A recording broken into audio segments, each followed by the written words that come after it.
Hi, I'm Eddie Obeng, and this is How.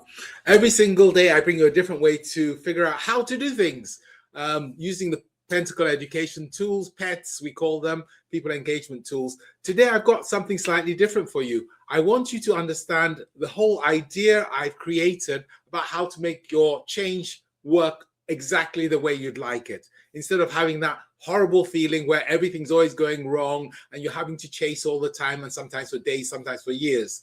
So we call it perfect projects. Let's jump on cue. I'll explain it, and this will help you see how to integrate this into your life. So it's explained in detail in my book, All Change, chapter 17, if you found it, and it's about perfect projects. And best way to summarize it quickly is that there's some things we do in our brains which actually are probably not the best way of thinking about things.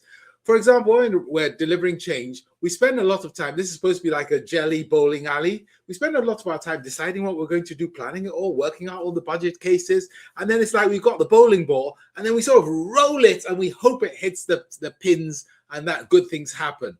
And this is how almost all changes run. It's definitely how all programs, major projects and projects are run.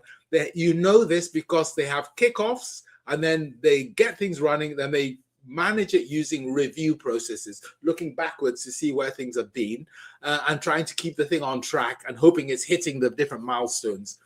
So I came up with a completely different concept if you're starting to think about the new world which we're working in. And it's not on bowling, it's on curling. Curling is a strange sport where it's a bit like bowling, but instead of just releasing the ball, the person who's driving it glides along with the curling stone to try and line it up as they're going. And then when they release it, the other members of the team get ahead of the stone and brush away to try and change the friction of the ice and try and control it. In other words, we go from being reactive by looking backwards, you're planning and looking backwards, to actually being ahead of what's going on. And that's what the perfect concept's about. And there are 5 different ideas hidden in there. The first is integrate it into the organization. If you don't integrate it into the organization, it's probably never going to get delivered, or get delivered and then in execution it'll all fall over. Second one is in change situations, and I know this from interviewing change project leaders in an organization. They told me that if your project goes smoothly, you never get promoted. So it's always better for it to go slightly badly, then you fix it, then you meet all the senior managers, then you get a promotion. What that's telling you is that there aren't any meaningful metrics.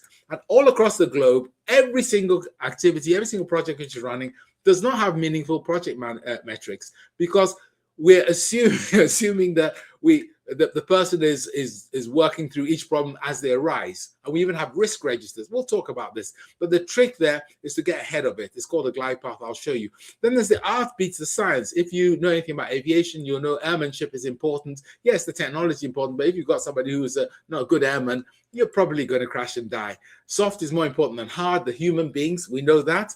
And it's important to look forward rather than backwards. Also, the other one we have to think about is just in time. It's impossible to know everything. So how on earth do you make sure the learning, the knowledge, the capability is available to the leader, the team, as it's needed? So that's the 4th concept. And the final concept is, so you don't wrap it in a culture, you have to chase everything. If people do it as a habit and the situation is set up so everyone knows that's the right thing to do, then you're cool. So there are 5 principles, and in the book, I go through each of these principles in a different chapter. So chapter 17, 18, and so on. And you'll see that it's tagged on the corner, so the different colors come up. So you can see it's section 3. So it's easy to find. So this one we're looking at today is about performance indicators. So let's go and have a look around at what that is.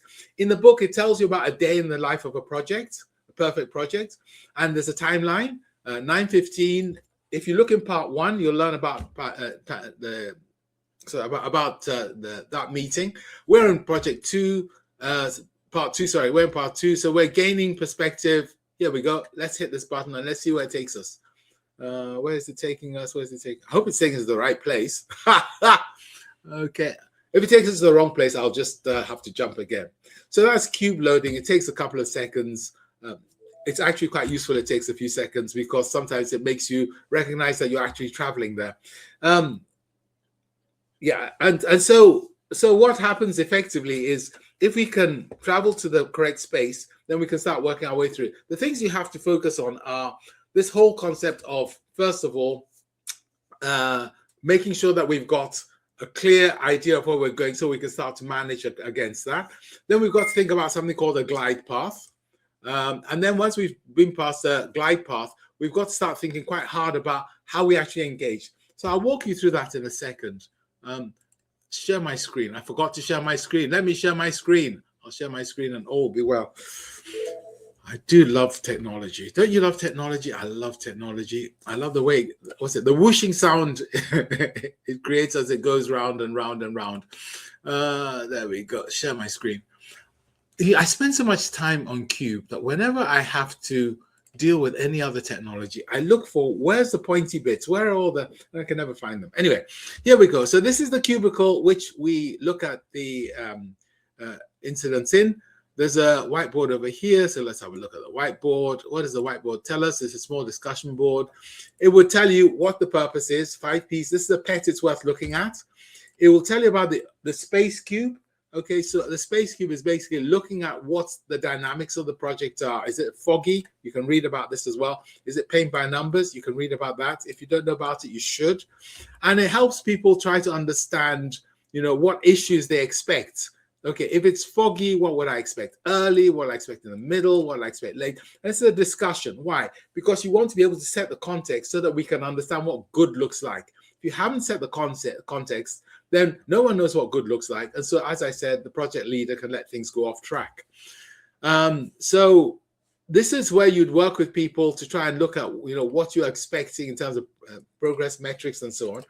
Then there's what we call a glide path. What's a glide path? A glide path is the very simple idea. If you took the leader out of the situation, out of the project, out of the change, what would go wrong if there was no one there to steer it? And a glide path basically works along the timeline of define, refine, develop, implement, and review. So that's the life cycle of the change. And then the different things you might need to juggle with, like learning and the team, planning, coordination, and risk management, learning and review, stakeholders, and the whole purpose and change time. So that's what's on that axis there. So what that allows you to do is it allows you to build a picture of what's going on quite systematically. You build it up one step at a time with people putting in what they think is likely to go wrong. So you capture all the things which you think will happen in this early stages. You build the entire map of what's going to happen. Then you start to think about, well, if that's the map, what can we do? That's what the green arrows are now to fix it so it never goes wrong. And you do that with the big stakeholder team, the core team, the group, anyone who's going to be associated with this. So in advance, before you even kick the ball or move the stone, you've made sure that you've removed all the things which you can anticipate are going to go wrong. The yellow ones are things which you will do shortly because you anticipate those are going to be things you're going to have to deal with. And so very quickly you come to a set of actions. So now we know what we need to do as leaders in the first instance. And if we haven't done them, then we know that that's extra work. So this is the actual project because we removed all the stuff we can see is going to go wrong. This is the actual project, not the earlier one, which I showed you with lots of stuff. So if anything additional comes up, then the project leader fixes it in advance. We say, well done, we didn't anticipate that. But if they don't, then we know what the project work actually is. So that's what a glide path is. It's a really crucial piece of work to look at. Different generic ones. If you come into this cubicle, you can easily register on Cube and I can show you around. It gives you generic ones for fog, for movies, typical ones. So you know roughly what's going to happen on a quest and so on. So let's step back and look at what happens when we try and actually work it. So in this particular cubicle, we've had two groups working. One group working on a real project, which is a quest, and one group working on a real project, which is a movie. Let's go and have a look at what the quest team did. So here we go. Here's your glide path. We're going to set the baseline for management. They brainstormed all the activities, and they're starting to work out the early things you do to eliminate stuff and some of the stuff which you do later. And that will mean they can remove some of these ones. And therefore, as a result, they'll end up knowing exactly what the real project is. But that's what you do if you're in this particular situation. So that was part 2. I just wanted to share with you how you start to put into practice the real perfect project activity, which you'll read about. It's easier to do it on Cube. You can, of course, do all of these things in real life, but it's much more difficult. It's just much easier on Cube, but you can do it. You just get the pets, put them in your space and work in them, especially if you've got a space which people can come into. So that's me. I've been Eddie Obeng, and that was How.